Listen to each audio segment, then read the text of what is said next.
Welcome to Dad Does Fitness. Today we're talking about starting a home gym, what to consider and what to start with.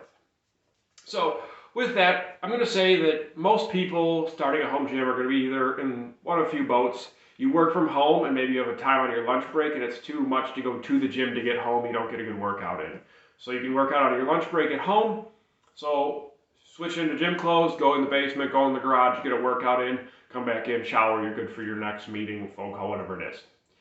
If you're somebody who has to get home for your kids or a pet to let them out or get them to practice, make them dinner, and then you're able to work out later, but you don't feel ambitious enough to go back to the gym, or your kids are in bed and you can't go back to the gym because they're young, this is a great option because once they go to sleep, you go in the basement, again, go outside, you're fine. If they're a little older, you can let them know you're outside. If they're a little younger, have a monitor, take it out with you. Very simple, very convenient. So, that's one thing to consider. Now, or one reason to get another one, if you don't live close enough to a gym and it's just a total pain, it's out of the way. When you think about gyms compared to home gyms, I understand that each month you're paying less for an actual gym, but as you slowly add that up over the course of a year, if you're spending $50, $60 a month, you're talking $600 to $700 a year.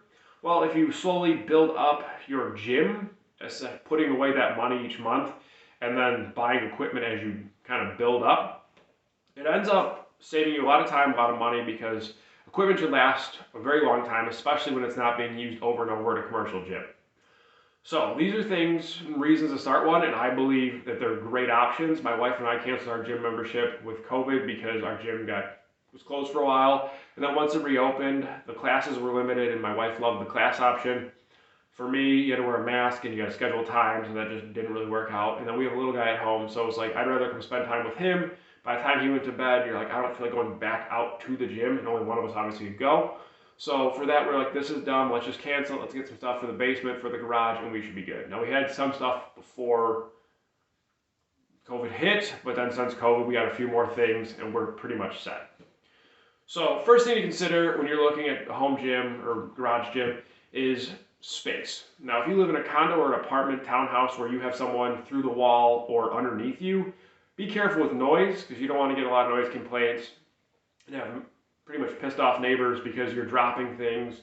Some equipment is really loud even though it doesn't seem too bad, but a treadmill, that pounding, rowers can get loud because it goes right through the floor and your neighbor's going to hear that. Now, if you have a neighbor who's never home or is ridiculously old, maybe can't hear because they're deaf, then that's fine, but you don't want to irritate a normal neighbor who's home on a regular basis who has fine hearing.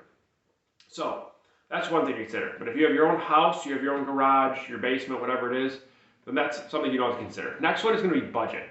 So unless you're lucky to have a large quantity of money that's just set aside that you can do whatever you want. It's fun money.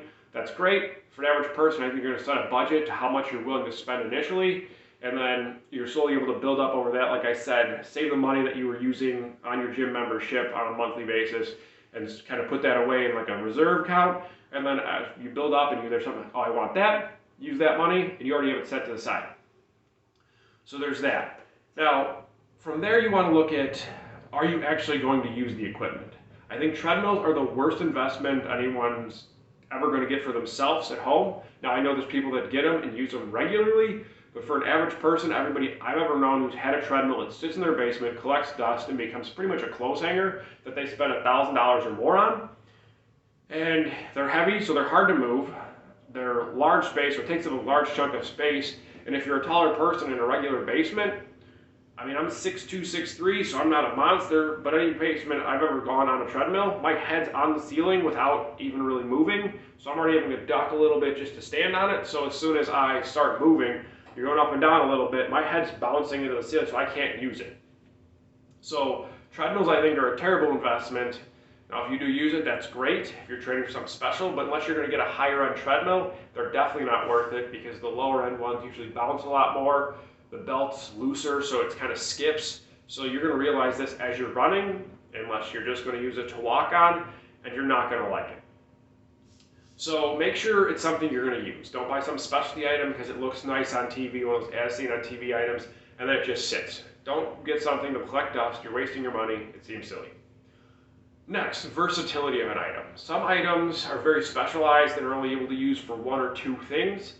And to that, if that's what you want to focus on, or it's later on purchase, it's great, but initially get something that you're able to use for a larger quantity of things. So I would say dumbbells, especially adjustable dumbbells, or if you get weight plates or bands, are great because, again, you can use them for a wide variety of things depending on how short, long, thickness you get for bands. You can change that resistance to make it a lot easier or harder, and again, focus on a lot of different muscle groups. Same with dumbbells. If you get a decent set, especially the adjustable ones, you can get heavier stuff for larger compound movements like deadlifts, squats, or like a dumbbell press. While you get down to lower weights for some of those smaller isolation, especially like your shoulders, and then even curls and stuff like that, where you're going to be doing lighter weight, but you have that range in a small package, so it's not taking up a large space in your basement or your garage. And then you're going to want to focus on, or I guess along those lines of that versatility. With most of those things, you're able to make it strength, so you're going to strengthen muscles. With that load, you're going to strengthen your bones, joints, ligaments, as long as you're not overloading initially and putting too much weight on. But on the other side, if you go with lower reps, lower rest, but higher reps, lower rest, more sets, you're going to pretty much make it a cardio workout, so you're able to keep your heart rate up and elevated, so it becomes that you're working your heart while muscular endurance, maybe a little less muscular strength, but you can make it that workout to get that variety of workouts. So you're not just working muscles, muscular strength and power, but you can get that muscular endurance and cardiovascular endurance. And being a well-balanced fitness is pretty much, I think, you're going to be your best bet. If you're just going for an overall health fitness area, as opposed to if you have goals and you want to be a strength and power, I mean, yeah, you're going to want the weight plates, the squat rack, and the bar. But as an average person who just wants to stay healthy, be fit, dumbbells again, and then the bands are a great option. Over the next few weeks, I'm going to be reviewing some of the items I have in my basement and my garage and what I've been using for a while now, and what I think of them based on what I paid and how much I use them and how much my wife uses them. So the versatility for my wife, who's a 5-foot female, versus myself, who's a 6'2" male, both I would say more into cardio, but do lift and enjoy getting that strength burn, just so we have a little bit more muscle. And again, that muscle does help and translate into improved performance in the cardio world as well, because you get that better balance, better stability in your core. And again, you don't fatigue out as much. You have a little more drive, especially doing, hills or power type runs. So with that being said, if you like the video, please subscribe it, be appreciated. Until next time, thank you.